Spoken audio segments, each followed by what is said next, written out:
Have you ever been sitting in like a really tense meeting and someone just takes a completely uncalled for shot at your work? Oh, yeah, the absolute worst. Right. And you tell your brain, okay, just relax. But instead, your heart rate just instantly doubles. It's the worst feeling. It really is. Yeah. So today we're unpacking why trying to force yourself to be calm is an absolute biological backfire. Yeah, I mean, if you've ever been told to just calm down in a deeply stressful moment, and you felt that immediate, blinding urge to scream, we curated this deep dive specifically for you. Totally. We're going to explain the exact mechanics of why that advice literally always fails, and what you actually need to do instead. Welcome to the deep dive. You sent us this fascinating stack of notes along with an incredible video from the Amite monk. It's such a good video. It really is.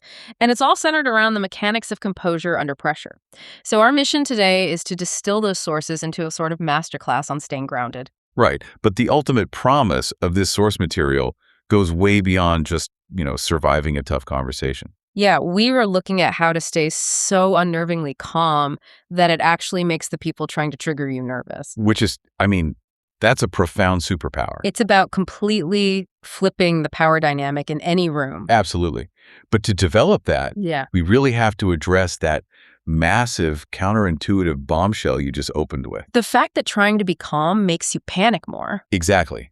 The undeniable fact that the harder you try to force yourself to be calm, the more anxious you become. Okay, let's unpack this because it feels like a total glitch in the human operating system. It really does. Like, you expect your body to act like a car, you hit the brakes, the car stops. Right. But the source material brings up this famous psychological experiment by Daniel Wegner to show why the brain just doesn't work that way at all. Yes.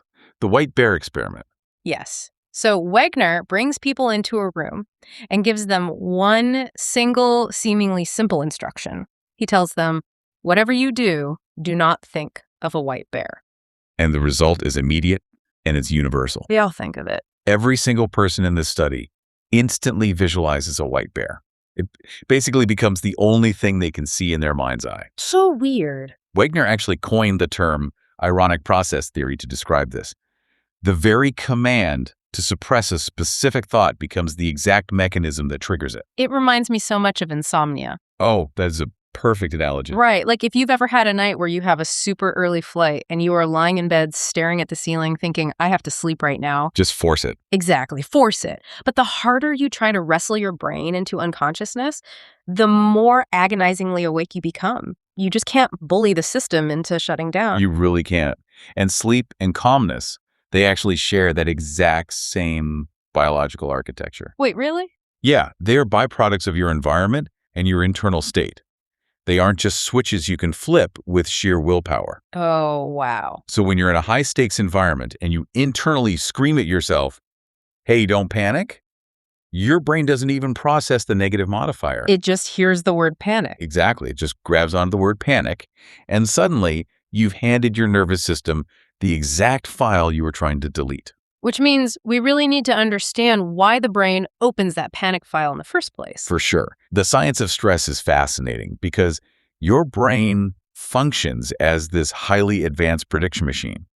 It's just constantly calculating. Calculating what? Exactly. Well, a stress response fires when your brain observes the situation, measures the demands of that situation, and then calculates that those demands exceed the resources you currently have available. But the key word in that equation is calculates, right? Like the stress response isn't based on objective reality. Not at all. It's entirely subjective. It's completely tied to your own belief about your capacity. Exactly. If your brain decides you are outmatched, it sounds the alarm. And once those alarms are deafening, you cannot simply rewire your belief system on the fly. So if we accept that you cannot rewire your brain while the alarms are blaring, then true composure has to be front-loaded. You have to build it beforehand. Right. You have to build the infrastructure of calm when the skies are clear. And the ultimate historical proof of this pre-built calm was demonstrated, 3,000 feet over the Hudson River. Captain Sully Sullenberger. Yes. Just Got it. imagine the reality of that cockpit for a second. Mhm. You are piloting a commercial flight on a completely routine morning. People are reading, drinking coffee. Exactly. And suddenly, birds strike both engines. Total failure.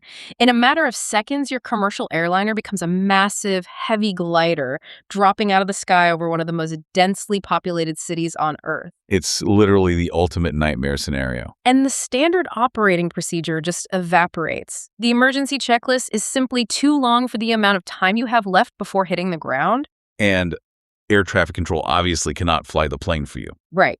But before Sully could control that rapidly descending aircraft, he had to control his own emotional temperature. Which is the most crucial part. Yeah. About 90 seconds before impact, he gets on the intercom to speak to the cabin. And his voice is completely steady, direct, professional. There is zero tremble in his voice. Zero tremble, zero hesitation, and zero panic hiding between the syllables when he just says, brace for impact. That intercom moment is the core of the leadership ripple effect. Sully knew something profound about human psychology in that moment. That people mirror you. Yes. The 155 people sitting in that cabin behind him weren't going to process the technical meaning of his words. They were going to mirror his dialogical state. Wow. Because a leader vibrating with panic will instantly infect the entire room. Exactly. Even if they are saying reassuring words, people don't follow your words in a crisis. They basically co-regulate their nervous systems to match yours. So Sully's unwavering acoustic tone bypassed their conscious brains. Right. It communicated directly with their nervous systems, Yeah. essentially telling them the person in charge of our survival is not panicked, therefore we have a chance. So the multi-million-dollar question is, how do you architect that kind of unshakable internal framework? Well, the source material offers another wild example to illustrate this. The MIT monk talks about his music teacher. Oh, right, the jazz musician. Yeah, this guy is up on stage in front of a massive audience, and he's improvising these incredibly complex, insanely risky rhythmic combinations in real time. And if he messes up, it is a very public disaster. Very public. But when he was asked how he takes those kinds of risks without freezing up, the teacher just said, well, when I'm on stage, I'm not threatened. He had completely decoupled the act of performing from the biological threat of public failure. Precisely. And to understand how to do that ourselves, we have to look at the neuroscience of a perceived threat. Okay, let's get into the brain mechanics. So when you feel threatened, whether it's a failing jet engine or, a vicious email from a colleague, your brain undergoes a massive rapid shift in blood flow. It pulls resources away from the prefrontal cortex, right? Exactly. The prefrontal cortex is the CEO of the brain. The region responsible for logic, planning, all that rational thought. Right. The brain basically unplugs the CEO and dumps all that blood flow and control into the amygdala. Which is your primitive evolutionary alarm system. Yes. You instantly stop thinking critically and start reacting purely on unfiltered instinct. Fight, flight, or freeze. So to maintain composure, you have to keep the blood flowing to the prefrontal cortex. And according to the sources, you achieve this by mastering what they call the 3 spaces. I want to break these down because the first space is incredibly powerful. It is the gap between stimulus and response. This is where the video references Viktor Frankl, right? Yeah, the psychiatrist who survived the Holocaust. Frankl realized that even inside a concentration camp, living under the most horrific, absolute external control imaginable, There was still a gap. exactly, there was still a tiny microscopic fraction of a second between something happening to him, the stimulus, and how he chose to react to it, the response. And for most of us, that gap doesn't even exist in daily life. Not at all. Someone insults us, we insult them back. Zero daylight in between. But Frankl proved that if you can pry that space open, even just a millimeter, you take your ultimate power back, You separate the external event from your internal reaction. which naturally leads you right into space number 2, the gap between urgency and importance. This one is huge in the corporate world. Oh, for sure. Because when your amygdala fires, your bloodstream is flooded with stress hormones, specifically cortisol. And cortisol does weird things to your perception of time, doesn't it? It does. One of the most disorienting side effects of a cortisol spike is that it aggressively compresses your perception of time. So everything suddenly feels like it has to be handled right this exact second. Exactly. Like A minor typo in a spreadsheet suddenly feels like a life or death emergency that requires an immediate panicked response. You start rushing decisions, you interrupt people, you see everything in these rigid black and white terms. So how do you fight that chemical time compression? You have to consciously slow down your reaction time. You have to step back and interrogate the feeling. Ask yourself, does this actually require a response within the next 30 seconds? Or does my cortisol just make it feel that way? Exactly. You have to pry apart the physiological feeling of urgency from the objective reality of importance. Okay, I love that. But then we hit space number 3, the gap between identity and outcome. The hardest one. And I really have to push back here because this is where the theory feels like it slams into a brick wall of human nature. Okay, let's hear it. The concept is that you have to detach your ego from the situation. But when someone is actively attacking your hard work or undermining your credibility in front of your entire team, Sure. yeah, how is it genuinely possible to separate your identity from that outcome? It feels deeply personal because it is personal. Well, what's fascinating here is that your brain entirely agrees with your pushback. It does. Oh, yeah. The source highlights a truly illuminating fMRI study out of UCLA.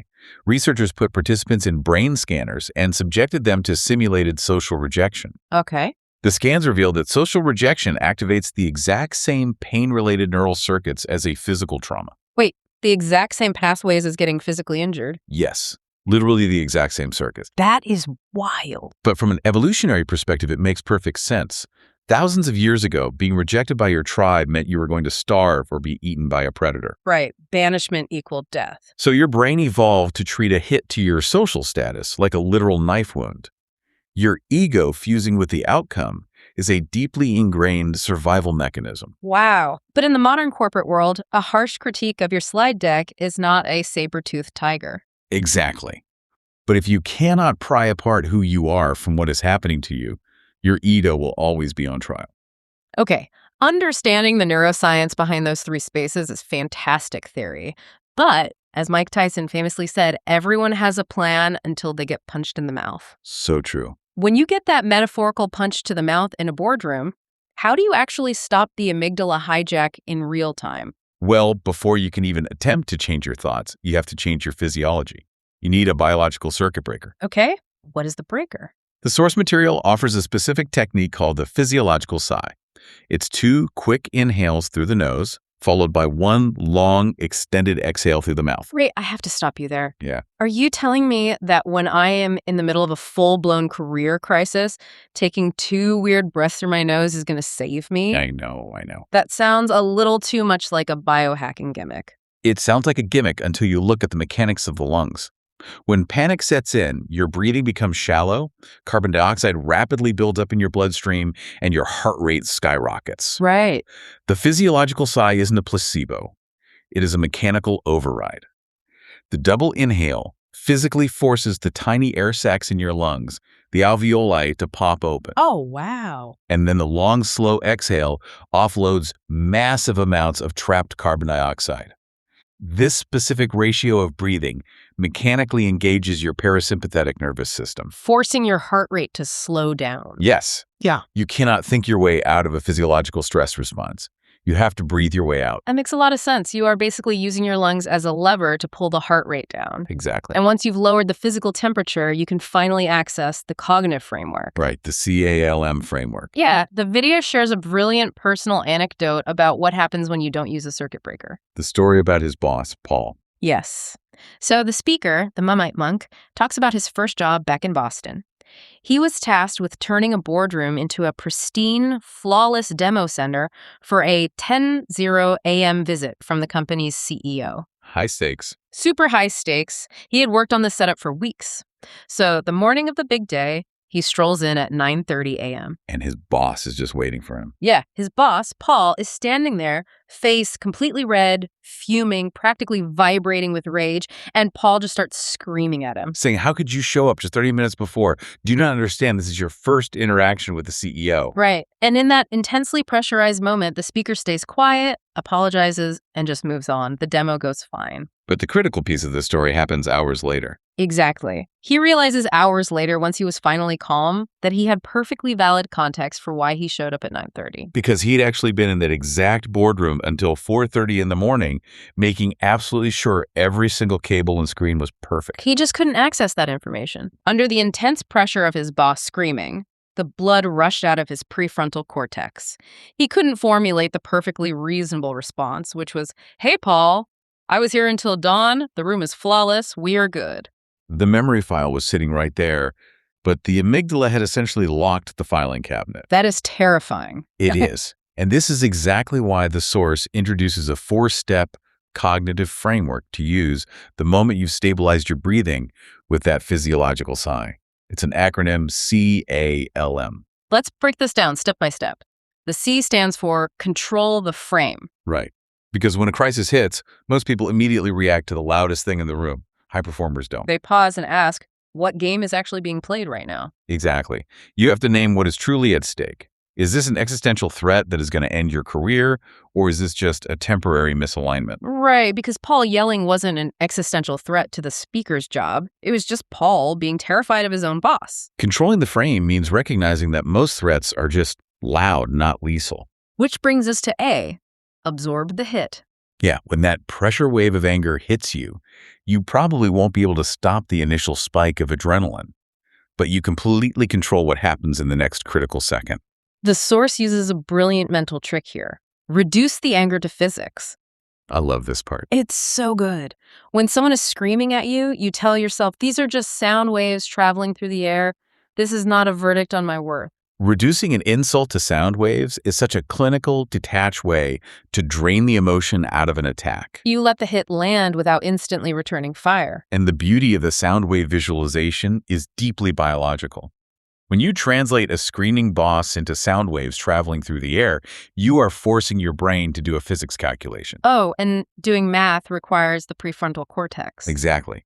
By merely thinking about the physics of sound, you literally pull blood flow back into your CEO brain, actively starving the amygdala's panic response. That is incredible. You are tricking your brain into turning the logic center back on. It's basically a biological hack. So then we move to L, lower the stakes. You have to actively remind your primitive brain that there is no bear charging at you. It is just a conversation. It's just an argument over marketing budget. And one of the best ways to lower the stakes is to simply ask for clarification. Which is especially vital today when so much of our communication is purely digital. Oh my gosh, passive-aggressive Slack messages are the absolute worst for this. The worst. It is so easy to project a wildly hostile tone onto a 2-word message. You read it, your heart pounds, you take it personally, and you just spend the rest of the day stewing. But if you pause and apply the framework, you just ask, hey, could you clarify what you meant by this? And more often than not, you realize they were just typing quickly with one hand while holding a coffee. Exactly. Asking for clarification drops the stakes immediately. Just because someone else seems triggered doesn't mean you are contractually obligated to join them in their chaotic state. So true. And finally, we have the M, move decisively. Right. When you have controlled the frame, absorbed the hit by doing the physics math, and lowered the stakes, you are finally ready to act. And your action should be one clean, clear sentence, completely stripped of emotional baggage. The source uses a tennis analogy here, which is perfect. Yeah. When you respond with pure, unbothered composure, you are gracefully serving the ball back over the net. Now it is in their court. They came at you with chaos, and you handed them back complete stillness. They now have to adjust to your state. That is incredible leverage. It really is.